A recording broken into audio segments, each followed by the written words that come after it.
Pourquoi c'est pas les femmes qui font le premier pas? Je voudrais qu'elles me collent contre la porte de l'ascenseur et qu'elles m'embrassent. Qu'est-ce que vous faites? Ça. Dans une entreprise dominée majoritairement par des hommes, une jeune femme décide de prouver à tout le monde qu'elle mérite une promotion. Elle reçoit alors le don d'entendre les pensées des hommes. Le film commence avec Ali Davis, un agent sportif, qui travaille dans une entreprise qui gère certains des meilleurs athlètes américains. Ensuite, voici Brandon, l'assistant d'Ali, il l'aide à gérer son emploi du temps chargé. Ali rencontre son nouveau voisin chaud devant l'ascenseur. Sainte mère de tous les hommes bodybuildés, qu'est-ce que je vois? Elle le surnomme « Capitaine Coup d'Enfer », mais lui l'ignore complètement. Ali souhaiterait connaître ce qui se passe dans sa tête. Ali et Brandon arrivent au travail, elle rejoint ses collègues dans la salle de conférence pour une annonce importante. Voyant les gars discuter de leur vie sexuelle, Ali leur dit de lui garder une place pour leur soirée poker secrète, mais Eddie lui assure qu'il n'y a pas de soirée poker. Nick, leur boss, arrive enfin à la réunion pour annoncer le nouveau partenaire associé de l'agence. Ali est très excitée d'entendre son nom car elle a bossé dur pour cette promotion. Vous avez deviné Eddie Allen. Ali. Ali est surprise car Eddie est promu et pas elle. Elle confronte Nick dans son bureau et lui dit qu'elle méritait cette promotion.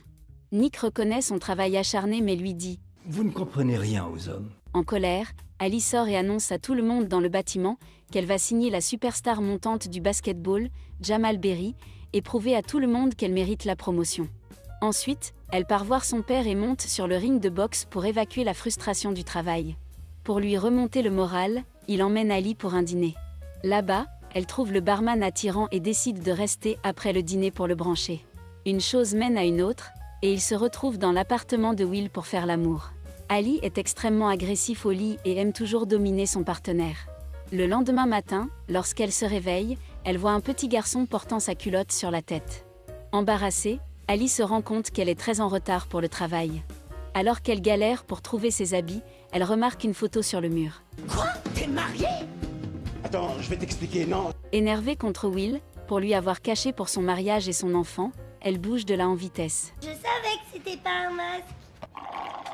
Au travail, elle rejoint ses collègues qui essaient de conclure un accord avec Jamal et son père Joe, qui veut la place centrale sur la photo de couverture du magazine pour son fils. Ali essaie de convaincre Lisa de laisser la place centrale à Jamal, mais elle refuse catégoriquement de laisser la place à un débutant, convaincue qu'elle la mérite plus que lui. Joe dit que si son fils n'obtient pas la place centrale, ils ne travailleront plus avec Ali. Dans la soirée, Ali rejoint sa meilleure amie, Marie avec ses autres amis, pour l'enterrement de vie de jeune fille de Marie. Olivia a engagé une voyante nommée Sister, pour lire leur avenir pour le fun. Où tu l'as trouvée, ta voyante? Sur Facebook. Ali exprime son désir de mieux comprendre les hommes, alors la voyante lui donne une tisane ancestrale pour l'aider avec ses problèmes. Ensuite, Ali et ses amis continuent leur soirée. Après avoir bu quelques verres en trop, Ali se cogne la tête et perd connaissance.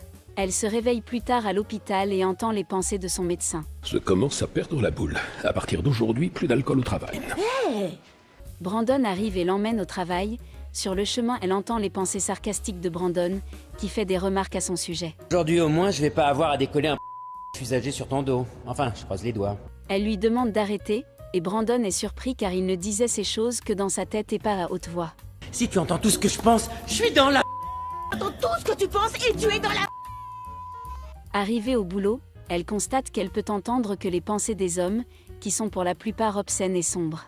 Rien de mal à être puceau, malgré ce que dit maman. Finalement, porter des sous-vêtements féminins, c'est fantastique. Qui aurait cru?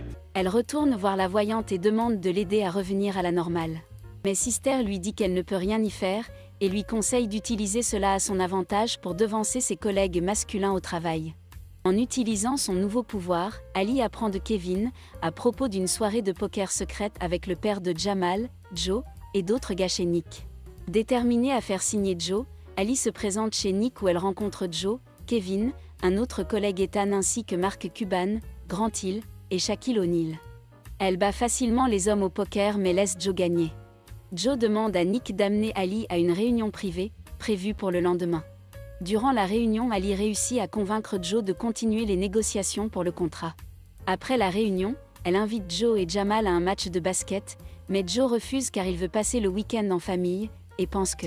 Je peux pas faire confiance à une femme sans enfant. En même temps, Will et son fils arrivent, et Ali les fait passer pour sa famille pour gagner la confiance de Joe. Joe s'en va et Will lui dit qu'il est venu pour lui ramener son permis de conduire qu'elle avait oublié chez lui. Il précise également qu'il était marié mais que sa femme est décédée. Ali se sent mal de l'avoir accusé et invite Will et le petit Ben au match. Durant le match, Ali maintient la façade d'une femme axée sur la famille. Ben mentionne que son 6e anniversaire approche et dit qu'il veut un gâteau en forme de voiture de course. Ali lui promet de réaliser son souhait et le petit garçon lui donne un câlin inattendu, impressionnant Joe. Après le match, Joe lui dit qu'il est impatient de signer le contrat avec leur agence. Le cauchemar d'Ali commence lorsque Joe annonce dans une conférence de presse qu'il emmène son fils en Chine.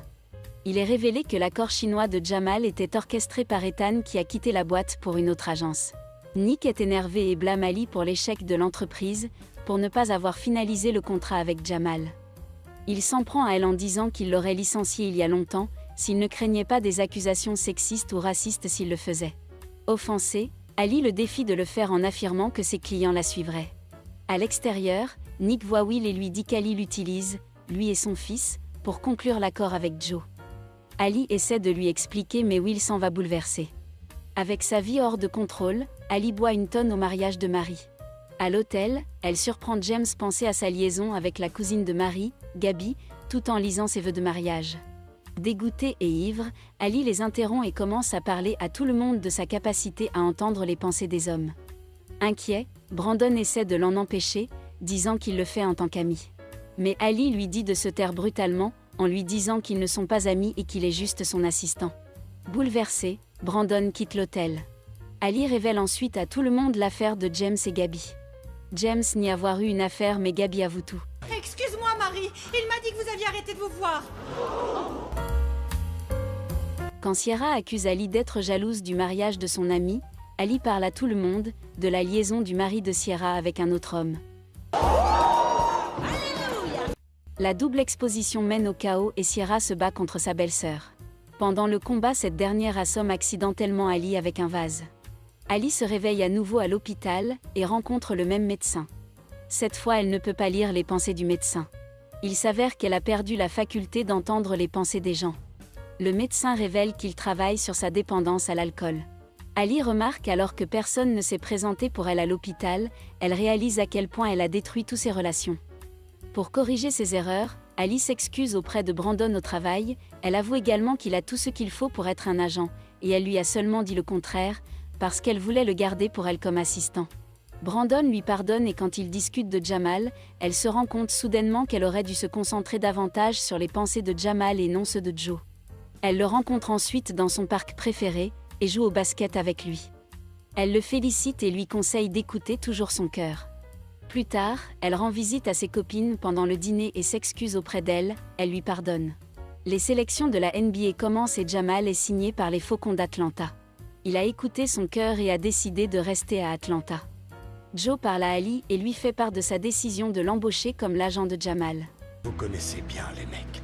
Le lendemain, lors d'une réunion, Nick annonce qu'il a décidé de promouvoir Ali au poste de partenaire, mais Ali révèle qu'elle ne souhaite plus faire partie du club.